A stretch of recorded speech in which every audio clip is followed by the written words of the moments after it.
گۆرانی بێژی ڕۆژئاوای کوردستان ئاری و هەیسەم نوێترین ڤیدیۆکلیپی خۆیان بە ناوی دایکێ بڵاو کردەوە.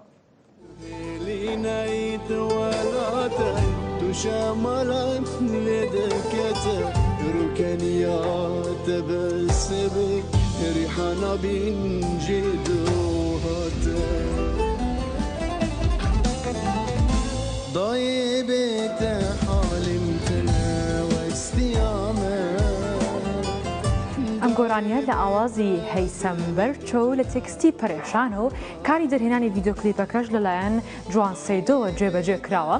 کاری بەرهەمێنانی گۆرانێکەش لەلایەن ڕێناز کورداغ بوو و لە تۆڕی کۆمەڵایەتی یوتیوب بڵاو کراوەتەوە.